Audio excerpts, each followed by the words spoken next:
episode 11 of Pilot Season Cartoon Edition. We step into the opening battle of a galaxy at war with Star Wars, Clone Wars, Chapter 1. In this explosive first chapter, the Clone Wars erupt across the galaxy as the Republic faces the growing threat of the Separatists and their endless droid army. The Jedi are thrown straight into the conflict, leading the charge in fast-moving, high-intensity battles that show the war on a scale unlike anything seen before. With bold animation, powerful action, and the weight of the Star Wars universe behind every moment, Chapter 1 launches a fierce and unforgettable animated saga. It's a dramatic beginning, filled with war, danger, heroism, and the first strike in one of the most action-packed chapters of Star Wars history. This is Star Wars, Clone Wars, Chapter 1.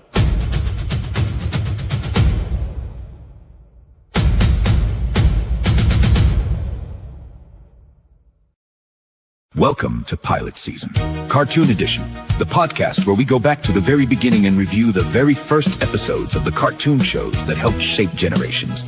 Each episode, our panel dives into the pilot of a classic animated series, breaking down first impressions, unforgettable characters, iconic moments, and whether that very first episode still holds up today. In Season 1, we'll be covering legendary cartoons like He-Man and the Masters of the Universe, Robotech, Robot Chicken, Thundercats, Voltron, and more. From action-packed adventures to groundbreaking comedy, we're taking it all the way back to where these animated classics began. So get ready for nostalgia, opinions, deep dives, and a whole lot of cartoon talk. And now, here are your hosts, John, Alan, Kinte, Renee, and Jen.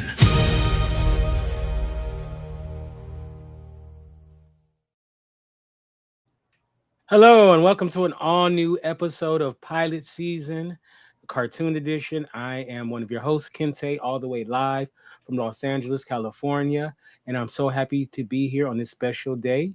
We are going to talk some cartoons, and let me introduce my co-host. Unfortunately, Renee couldn't be with us today. She is out of town, but I have the one and only Jen. How you doing, Jen? I am doing super well. I am actually pretty excited to talk about this one. This is one of my more favorite series. So I promise Renee that I will step in and talk about the animation styles and art styles just for you. So Renee will be here in spirit. All right. Well, I am so glad that you are here. Also joining us is the one, the only John. How you doing, John? I'm doing really well today, and this is another one of my favorites right here. Watching this when it was aired, so yeah, I'm definitely going to talk a lot about this. This one is highly up there for me, just for what it is and what it did for Star Wars as a whole, especially Star Wars fans. All right. Well, I'm looking forward to it as well. All right. And then last but definitely not least is the one and only Carter Comics himself, Alan Carter. How you doing, man? I'm doing good. Looking forward to this episode. This is actually the first time I've seen it, so enjoyed it. So interesting to talk about it. All right, sounds great. Sounds groovy. All right, so before we get into what we're here to talk about, let's take a look at the leaderboard. All right, so we have number 1 is Avatar: The Last Airbender, number 2 is Afro Samurai, and number 3 is Robot Chicken. DuckTales had a really good score, but not good enough to overtake those three. So we'll see if anything changes. But I'm looking forward to tonight. So as we always like to do before we get into the episode, let's look at a brief production history for this. Star Wars was a 2D animated microseries developed and directed by Genndy Tartakovsky for Lucasfilm and Cartoon Network Studios. It premiered on Cartoon Network on November 7, 2003, and ran for 3 seasons and 25 chapters through March 25, 2005. The series was designed to bridge Attack of the Clones and Revenge of the Sith, using short-form episodes at first, and then longer chapters in its final season. Its stylized action, fast pacing, and cinematic presentation helped it stand out, and the series won major animation awards during its run. The show became especially notable because it brought Tartakovsky's sharp visual style into the Star Wars universe, giving the Clone Wars era a more mythic, action-heavy feel than viewers had seen before. It focused on Jedi, clone troopers, and major prequel-era characters while expanding the scale of the war in a compact animated format. Main cast and who they played: Matt Lucas, Anakin Skywalker; James Arnold Taylor, Obi-Wan Kenobi; Tom Kane, Yoda. Narrator. All right. So now this gets kind of confusing for those who may not know. There are 2 Clone Wars cartoons. There is this one that we're gonna look at, the first one, which I didn't see it. This is my first time seeing it. Now I didn't realize that that they were only, like, would you say 4 or 5 minute episodes, right? Yeah, they were about 4-minute episodes when they aired. It was really Right. annoying watching this on TV. Uh, so technically we watched more than the pilot. We watched like the first season because it was like an hour long, and so that's that was on me. But I guess that's even better than doing like a 4-minute episode, So we'll talk about mostly what we thought of it and whatnot. But so this kind of breaks the mold a little bit of pilot season to a certain degree. But we'll talk about how it got started and our thoughts on it. Now there was another series which in our next season, the Clone Wars, that came out like maybe 5 years after. I guess at some point we'll watch that pilot, which is like a normal pilot. So and big shout out to Olaf, who will be on our show Wednesday. So Olaf, thanks for checking us out. Hey, Olaf. All right, so let's talk about Clone Wars. Clone Wars, the idea of Clone Wars is, I believe they were talked about in, and don't get me, I'm not a Star Wars lore type person, so I believe it was maybe in A New Hope they mentioned the Clone Wars. Was the first mention of it, and it became like this thing, like the Clone Wars, right? So when they were doing the prequels, people were hoping that it was going to be about the Clone Wars, right? And they do touch on the aspects of the clones, but it was really the cartoons that really illuminated the whole Clone Wars. And this one was like the first thing that they did on it. First of all, the art style is phenomenal. I really enjoyed it. I thought it looked cool. The characters looked amazing. Let's start with you, Alan. What did you think about the art style?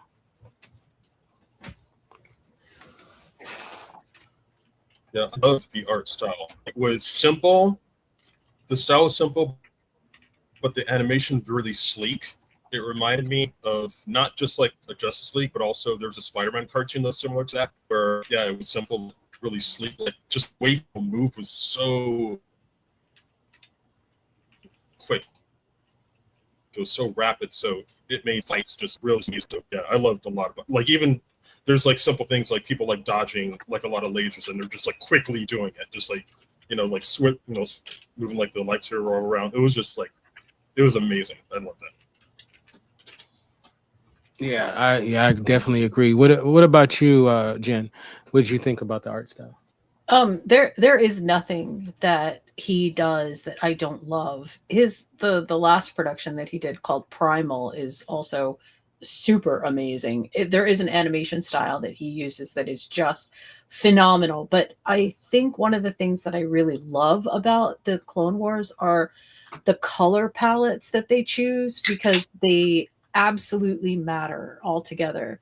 The color palettes tell a story all by themselves, and that's different. No, I shouldn't say it's different. I mean, a lot of animation tries to do it, but somehow he pulls it off in a way that it makes sense. And so much of Star Wars, because of color choices, matter for alignment and all kinds of different pieces that fall together. It just makes sense that he would pay attention to the color palette as an integral part of the narrative storytelling, and that really takes some next level thinking. So much animation is, you choose a color palette, but then you just sort of use it. In this particular case, the color palette really does a lot of heavy lifting for telling the story itself. And again, I just thought that was genius. So I love everything that he does. Yeah. Yeah, no, I 100% agree with you. Now, John is probably the biggest fan of us all of this. So I'm interested in getting your thoughts on the art style. Oh yeah, yeah. So one thing, Gindi Tarks was. Ooh, I always have a hard time pronouncing his name. I was gonna call him Gindi T because I think it's Tarkovsky. I have to say that really slow. But well, yeah, yeah. So he's known for legendary cartoons like Samurai Jack, Powerpuff Girls, Dexter's Laboratory. Just working on that stuff and that particular art style that he has. So, as Jim was saying, certain color palettes and things like that. But one thing he does is he researches a lot of different cultures. So when you watch the show, you can see that come through, and it's perfect Star Wars. But so yeah, everything he does has a very sleek and unique style. But the way his animation is he's known for action-packed stuff. And like what Jen said, Primal is one of the best things I've seen. I thought Star Wars was his best work, and then I probably had to get at the Primal because Primal is extremely gruesome, and I love it. It's So so good. It sounds like a heavy metal group. oh yeah, Primal. pretty much.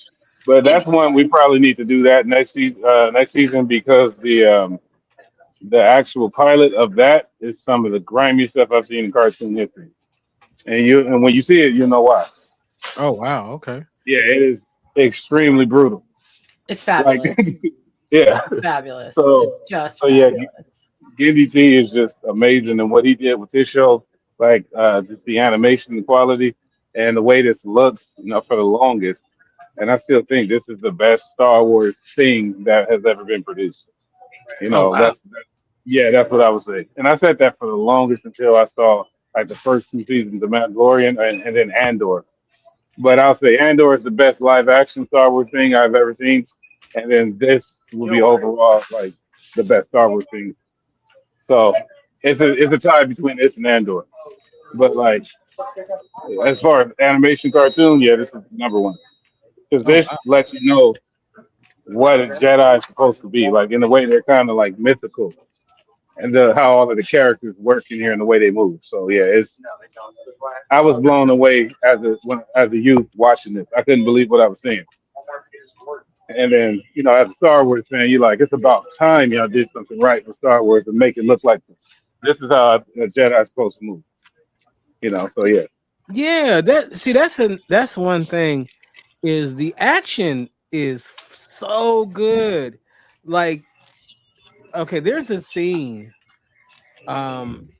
where it's not in the first part.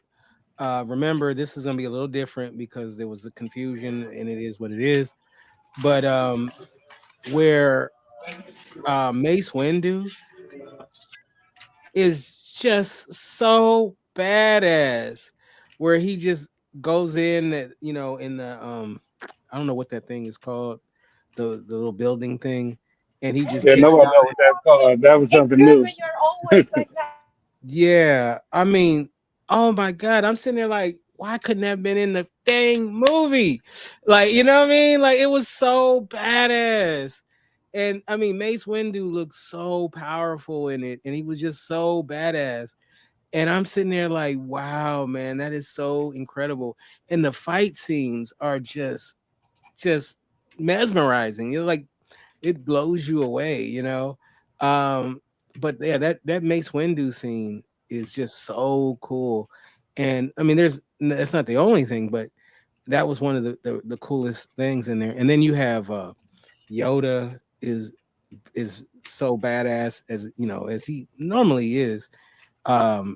Well, I mean, in Empire, he was, you know, at the end stages, but pretty much everything else you've seen Yoda in, you know, he's pretty badass. But so I don't know, like, let me ask you guys this. Let's start off with you, Jen. Do you wish that the movies, I mean, I understand the original three because technology wasn't there, but do you wish that the movies showed the Jedi's powers in the way that the cartoon did? I kind of do, and you know, let's sort of address what this really was. And I mean, correct me if I'm speaking out of turn or if I'm not correct in this, but basically the series was supposed to be the bridge between the two movies because there was just too much lore to sort of pack in. And I don't, I to answer that question fully, I think we would have to like fast forward into the Star Wars universe, and I would say I would much rather that they had skipped some of the movies that they made and made a movie more in line with this instead of the other way around, which just to me there's like a lot of wasted opportunity in the Star Wars universe. But the other thing, and I found this with Star Trek and a bunch of other fandoms as well, when you have canon media that is separate from the big screen media, sometimes you can do things clearly in animation that you cannot do movie making to make it believable, right? Because you already have this sort of air of suspended belief anyway. Just because you're watching animation, it does something sort of different to your brain. So you're not mired in the kind of realism that you sort of expect on the big screen. And I feel like that frees up the process by which you can bring kind of some of these magical, I mean, I'm using magical in quotes, but you know, some of these systems and processes that are really difficult to get through to narratively show in a visual form. And so I guess it's kind of twofold for me. No, I guess I really wouldn't, because then we wouldn't have this. But also, yes, I would have loved to have had some movie making shout out to this. Like you know, like something in the movie shouts back to this series and calls it out and like solidifies it so that it feels like, oh yeah, this was absolutely a part of the universe. It was, because it's part of the canon, but do you know what I mean? Like, it would have been nice to show something that had that in it, if that makes sense. Yeah, no, it makes perfect sense. So you're saying that don't have it like that in the movies because then it wouldn't make this so special. So yeah, sort of, but also there's a special relationship, I think, between animation and your core audience, where when you go to sit down and watch a movie, you have a different level of expectation. And so there are things I think you can do in animation that just don't work when you try to bring them to the big screen. And I don't think that that's a limitation. I think that's actually a positive thing. And so you kind of have to pick and choose. Well, what canon do you want to put where? And in this case, I think Clone Wars actually really belongs in the animation sphere, again, because there's just so much more that you can do in animation to make it believable than it would have been a huge struggle in the movies, and people, I think, would have walked away going, that is like really ridiculous. No, you know, I don't expect it to be just like the movie to be just like how they were able to do the cartoon, because you're right, they're two different mediums. But what I'm saying is, um, I wish that, like, I always felt like the Jedi powers are like, when you read about the lore or you see it in cartoons or video games, it's so much cooler than the movies. It's like, Yeah, that I agree with. yeah, it's like it's like they dial it down. You know, it's like there's certain times where I'm sitting there like, why are they even using their lightsaber like that? They could just make them fly away, right? like it seems like that's, I don't, I think someone told me, who's more, into the lore than me, that there's a reason for it or something. I don't know. There's some reason that they made canon why Jedis don't do that, but I don't know. I think I don't want it to be just like the cartoon, but I would like it to be closer to the way that they showed the powers. John, I say, if I can, the one thing I said, the closest I think we've seen to something like this is, of course, Yoda in the Clone Wars in the movie, when you finally see how much of a badass he is. And but really, it was the end of Rogue One, when Darth Vader, and like the whole time you just wait for Darth Vader to put in work. And I remember seeing that in IMAX, and then his lightsaber turns on and he just wipes the rebels out. Right. And that right there, that was like video game Darth Vader. That scene, right. Like that is the best live action, probably lightsaber stuff. And then they kind of, we're not even gonna talk about what we call it, the threequels, the Rey Palpatine. No, yeah, we just nah. And then actually that's the best lightsaber action I can think of. I mean, I know I didn't watch it, but some of what's the Acolyte? Some of that, there was some of the stuff the Sith was doing was decent, but it's pretty much Rogue One, Darth Vader wiping everybody out at the end, and that's it. Like it. And then, but nothing just compares to this. I mean, because it's kind of tough to do it because just how Kinte T does action, right? Like he, like, once again, this is somebody who was like, yeah, you know what, we're going to show you what a fully unlocked Force user is capable of. The only other thing you see that in are the video games. Like, but really, it's the only really video game where you really going in like that was the Force Unleashed. That's the game where you just wiping stuff out. Like, you become that much of a badass. And then the Jedi Fallen Order series, you put in work in that too. But like, Battlefront had some of it in there. Battlefront 2 more so.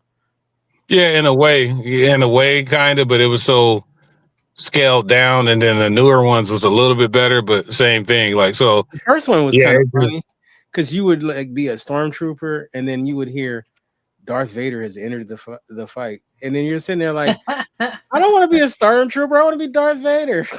Yeah. That was annoying. They allowed you to, that you could actually like be Darth Maul, which I use Darth Maul all the time.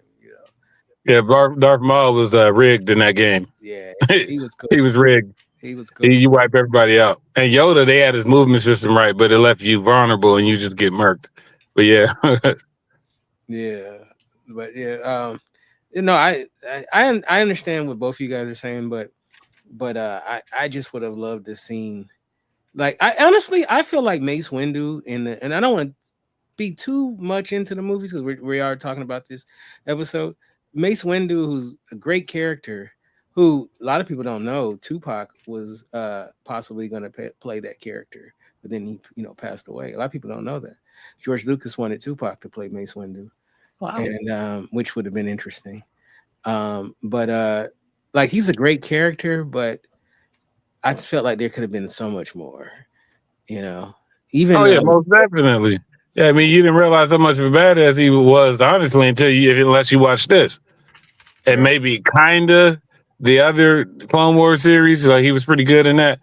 But this one is what it is, because supposedly, from what I kind of heard from somebody, is Mace Windu is supposed to be the second best next to Yoda. Right. and he uses he's the only one with the purple lightsaber, and he actually uses a specific type of lightsaber form that uses a little bit of dark side. So yeah, there's a bunch of, when you get into lore, there's a lot of lightsaber forms and how they're used. So Yoda's is hard to do, but he uses it, and Mace Windu has like a really violent type of form. So you know what's funny is one time I couldn't sleep, and I was just looking at stuff on YouTube to help me go to sleep, and it says 4.5 hours of Star Wars lore that'll put you to sleep. So I said, all right, I put it on, and I think I watched about 3 hours and 45 minutes of it. Oh my God.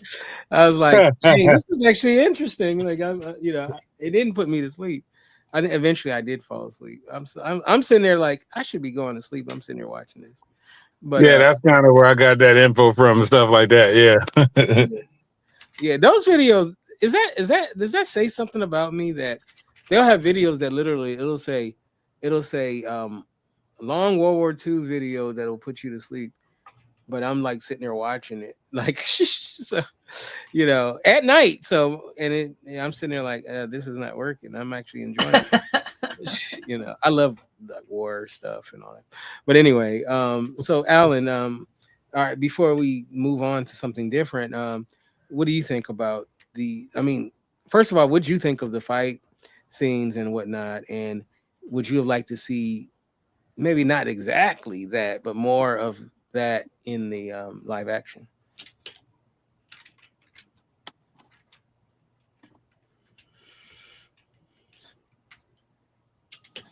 Yeah, I think the fight scenes, like the one you described, was just, there were like a lot of like scenes that were very quick, but that just seemed just the quickest. Just everything was just so rapid fire. You can feel just like the emotion, everything going through. And I just think that, I don't know, I think it would, all I could think of is like, it just obviously it'd be hard to do that in live action to the point where it'd be like, oh well, just make this cartoon into a movie. I mean, that's really what I was thinking about in terms of that. But I mean, yeah, there's like, because there's such a difference between the two. I think that's what I've gone with. I think I love this part of it so much. I think it should just be in the movie, because I think that's just something that can't be replicated. That's just my take of it. Okay. All right. So one thing that I got from this is that it's funny. It's not a whole lot of dialogue in it. A lot of it is just straight action. I think there was like a long stretch where it was quite long without dialogue. That's how you know it's good animation. Yeah. When the animation stands by itself, it doesn't need the dialogue can sit in the background, because the narrative is visual storytelling. It's great. That was great, actually. I love that. One thing I don't know, maybe John knows this, or Jen, or maybe even Alan, is this considered definitely 100% canon? Yes. Okay. Because there were things that were made uncanon. Wait, what do you uncanon? When you take the canon away, what is that called? Retcon. Huh? Yeah, it is called retcon. It is called retcon. A retcon is when you change it. My bad. Like, yeah. But I said DR. DR. That's funny. So, because I know with Star Wars, they I guess it was maybe the books. Some of the books were taken away from the canon, which is so weird that something is made canon and then it's uncanon, and it's like then it becomes with Star Nick Trek canon. I don't know. They did that with Star Trek a lot too. Yeah, I thought about that, saying that Nick canon. Oh yeah. Yeah. So I don't know. It seems kind of strange to me, but but okay. So that's good to know that this is considered canon to the Star Wars. Yeah, because if you you kind of got to watch the end, and then you see it kind of melds perfectly into Star Wars Episode 3. Yeah. So it's perfect into it. That's why I said it was a bridge. Like it is absolutely end to end between two movies, so it does work. It's funny though, when you watch Episode 3, after, let's say after you've seen episode 2, Attack of the Clones, it does feel like you're missed a lot. You know, like it does feel like that when I remember seeing it in the theater, and I'm sitting there thinking like, wait a minute, am I missing something? Because it just felt like it was, starting at a starting point that it didn't, because those two movies don't dovetail with each other Right. necessarily. So knowing that if you watch this, it kind of fills in those gaps, which is pretty Yeah. cool. I think that's what once Jen said that's kind of they had to do that. But like the Clone Wars is significant because you have this, but then you have the whole TV show too. That was 8 seasons. Oh yeah. So That's a like good point. that is a lot going on with the Clone Wars. So like, it's like telling the whole history of World War II, right? In 2 hours. Like you can't do that. And like, so like it's that significant of that much information. And even the movie already had a lot of information into it, but just not what the Clone Wars was. So that just was something that's like putting all 3 of the Lord of the Rings books in one movie or something. Like it's just too much lore. So they couldn't do that much with it anyway without making a miniseries. Yeah, there was an attempt to do that, by the way, just as a side note, do all the Lord of the Rings in one movie. And then initially they wanted 2 movies, 2-hour movies or something. I'm in the wrong. Yeah. So, but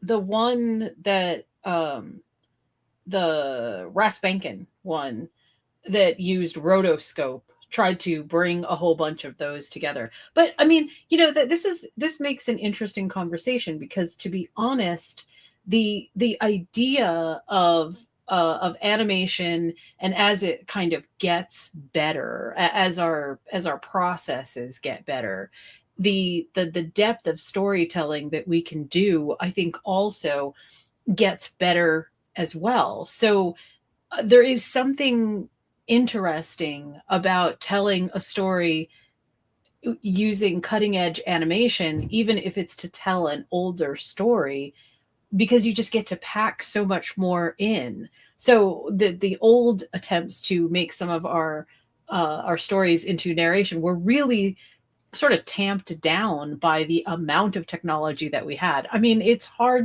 is hard to put together a rotoscope presentation of the Lord of the Rings. That is so labor intensive. It's insane. Yeah. It's so funny. Rotoscope is crazy. Anyway, it is. What a technology. technology. Rotoscope, man. Yeah, no. What I had to do for that project, I think I talked about it before.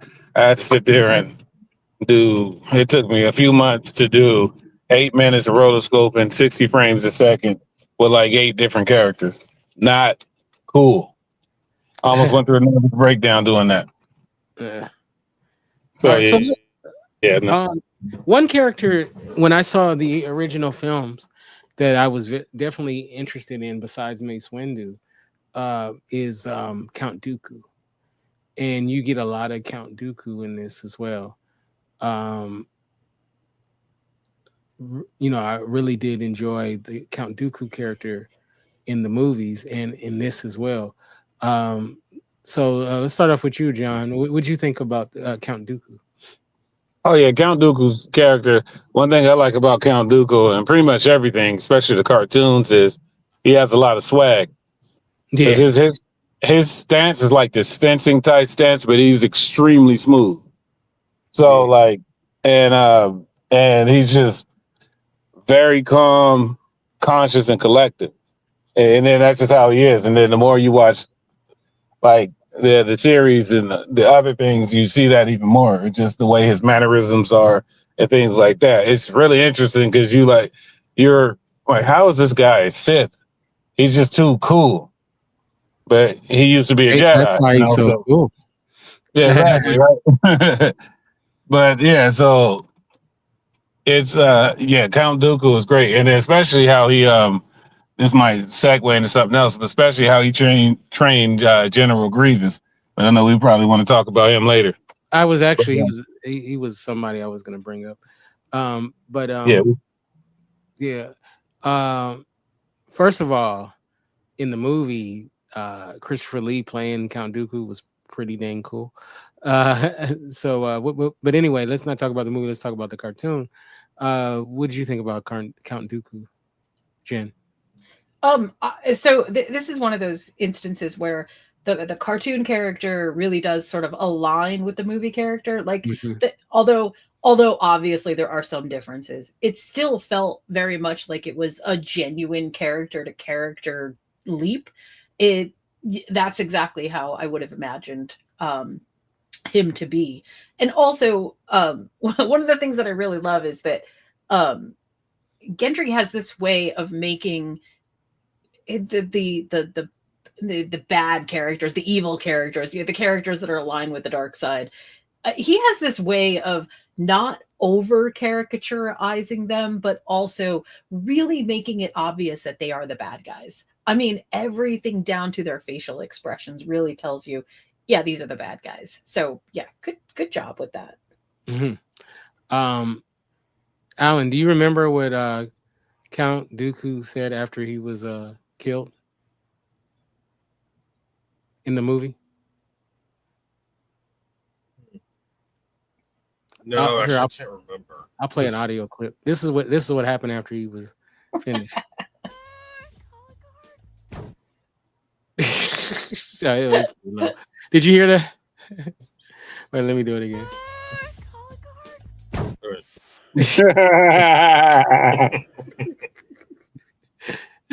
Sorry, I just had to use. I had to figure out a way to use that. Yeah, to weasel that in. Yeah, perfect. Wait.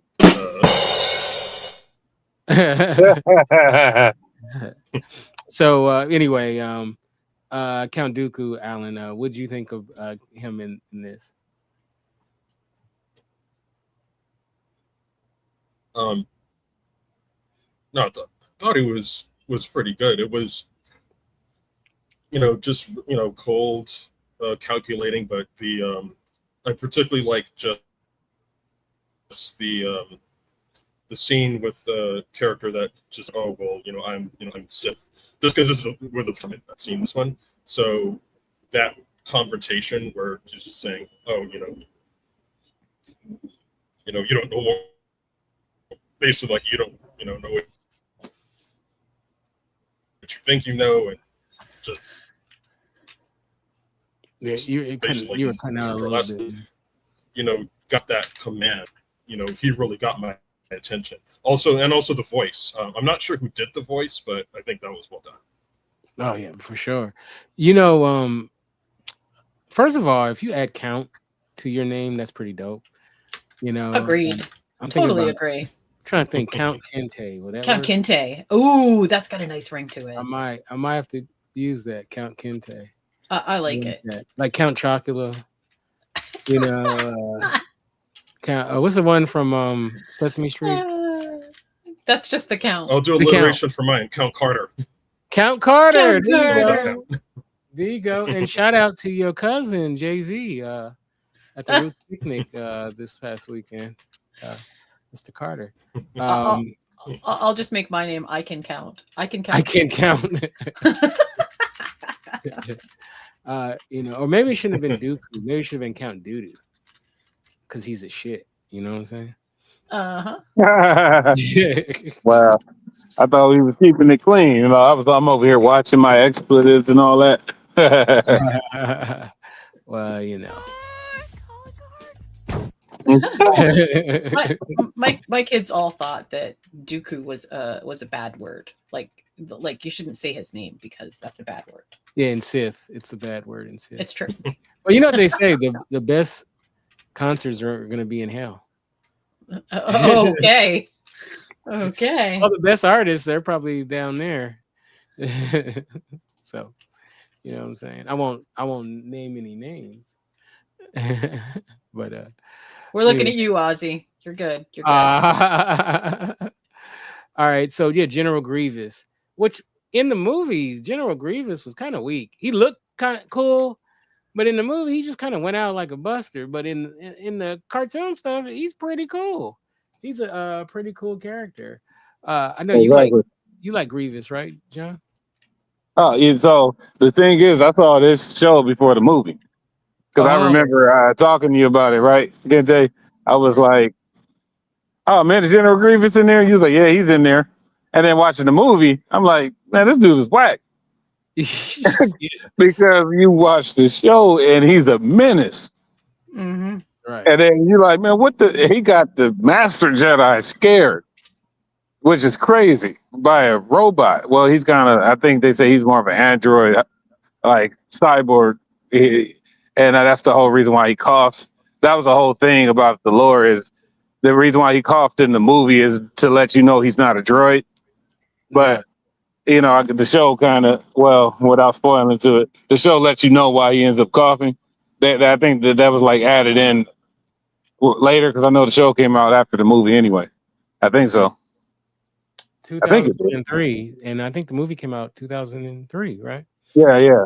I think the show might have came. Did the show come out after the movie? Maybe, I don't know, but maybe before. But anyway, so yeah, he's a menace, and then the way his voice is and just how he talks, and then you see it when Dooku is training him on how. Wait a minute, was that this chapter or was that the next chapter? I kind of don't want to spoil it, but he's personally trained by Dooku pretty much too, and Dooku knows how the Jedi work. So you get Count Dooku's training while training some extremely advanced android cyborg droid who can use lightsabers. Yeah, so he just was, like I said, a menace, and he was so cool in there. Like, man, look at the way when he pulls out all four of his limbs and starts breakdancing with the lightsabers. You're like, whoa! And they did Gindi T does such a good job with emotions to where the Jedi they never seen nothing like that before, and they're like, man, we don't know how to deal with this fool. Where's Yoda at? And then he's just coming up, sneaking up on you, coming out the shadow. It's just gruesome. Like you don't know how to deal with that. So yeah, his character was amazing in the show, and then he gets neutered. Yeah, it wasn't his finest moment in episode 3.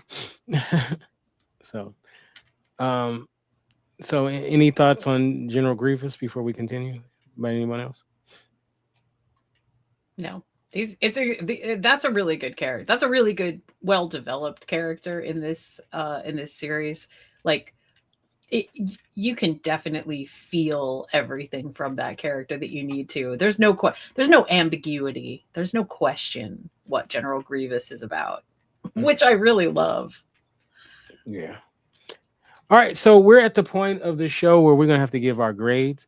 So let me.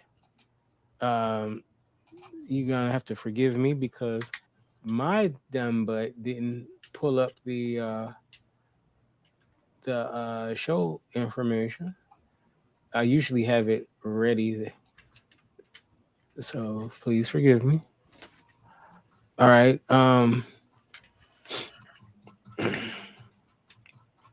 God dang. Sorry, Kinte. The punishment for this is that you have to watch Voltron 16 times before the next episode. You know what? Man, that's crazy. You know what? I'll do it. Nah, you better off in Dante. What is it? Allegory. Inferno. Than dealing with that. All 7 stages of hell, then watching that show over and over again. I think it was just a pilot. I think maybe Thundercats. The rest of it actually is pretty good. Yeah, Thundercats. Hope. All right. Or you know what? Here's another one. You guys gonna have to decipher this. Now, when I'm in the Navy, boys, you might like Hey, there's a great segue here. The way that Donald Duck talks is sort of like a precursor to the Chewbacca language. So maybe there's something there. Yeah, there you go. No, oh God, I'm just joking. Please don't. No, I agree. All right, well, let's start off with John. What is your score? Oh, This is a 10. Oh Easy. wow. Yeah, I normally don't say it, but I thought of that. I thought about giving it to Avatar, but I was like, nope, I'm giving it to this. This is the 10. Nice. Wow. Okay. Alan, what do you give it?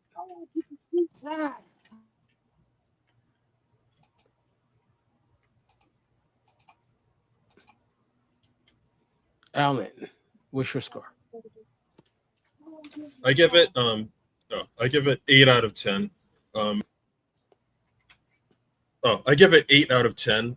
For my first time, it got my attention. I watched it twice. So everything from the animation, character design, the characters themselves, yeah, it was just awesome. So 8 out of 10 for me. All right. And what about you, Jen?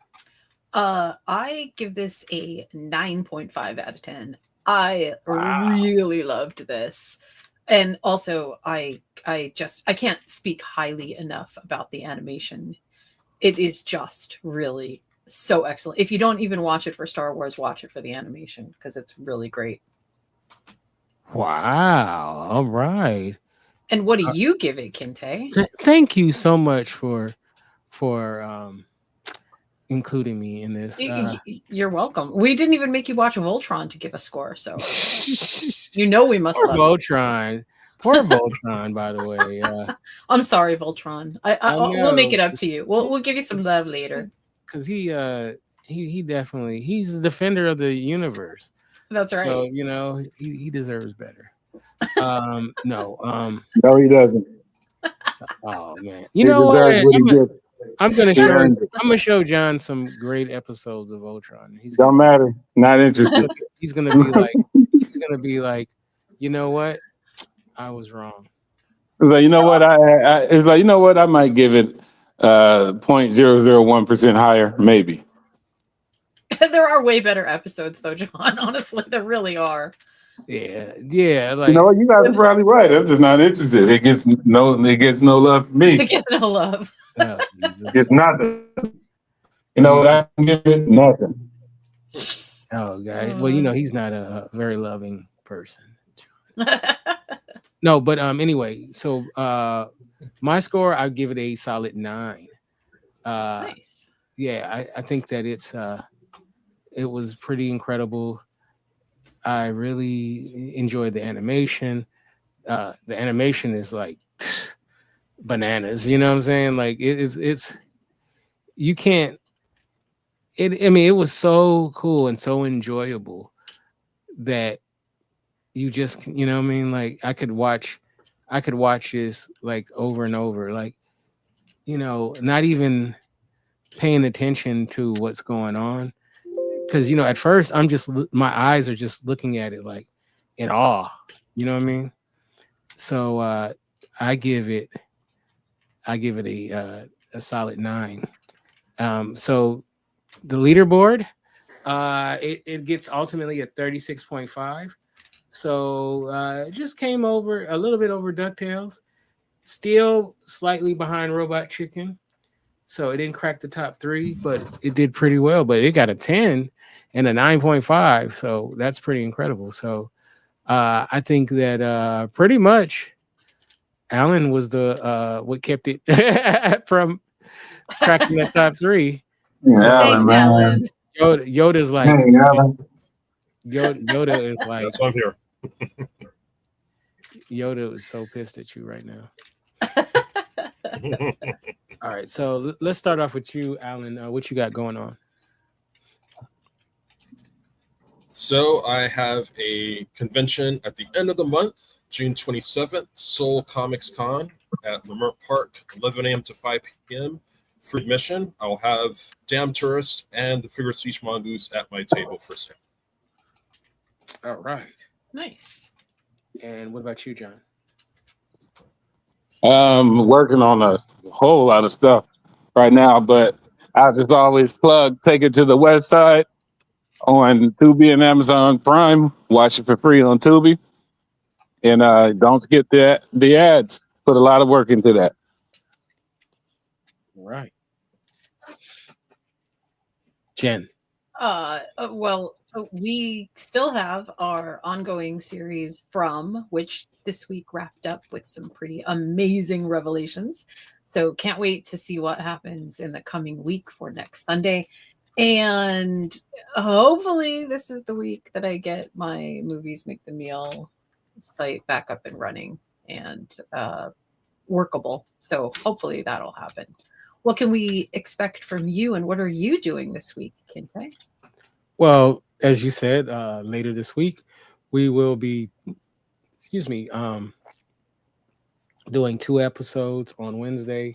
We'll be taking a look at South Park pilot as well as the Family Guy pilot, and we'll have a special guest on our show, Olaf, who's going to be on, and we'll get to hear his take. So it's right up his alley. These are definitely cartoons that he loves. So it'll be good to have our good old friend Olaf on, and maybe he'll hang out with us on future episodes as well. That'll be great. And just to be clear, it's not Olaf the snowman. It's actually Olaf, the loved podcaster. Wait, it's not the snowman? It's not. No. Darn it! We had to. Ready for this? Are you ready for this? We had to let it go. That was good. This good. Olaf is way better anyway. Yeah. All right. So next week, at this same time, I'm gonna be doing the next episode of Mars Venus. We'll be doing the cheating episode, so that should be a lot of fun. And I'm just looking forward to From and all the other stuff. You guys have a great rest of your week. God bless you, and we'll see you next time. See you soon. Thanks for listening to Pilot Season Cartoon Edition, where we go back to the very beginning and revisit the first episodes that launched some of animation's most unforgettable shows. Be sure to join us for the next episode, airing June 3, 2026, when we take a look at South Park and its wild pilot episode. In this outrageous opening chapter, the quiet little town of South Park is thrown into chaos when strange lights appear in the sky, and Cartman has a bizarre encounter with aliens as Stan, Kyle, Cartman, and Kenny try to figure out what is happening. The episode introduces the show's offbeat humor, crazy situations, and anything goes style that would turn South Park into a major pop culture phenomenon. It's the beginning of a series filled with satire, weirdness, and the kind of fearless comedy that made it stand out from the crowd. So don't miss it until next time. Keep watching those first episodes, keep celebrating cartoon history, and keep it locked right here on Pilot Season Cartoon Edition. Presented by Indie Radio.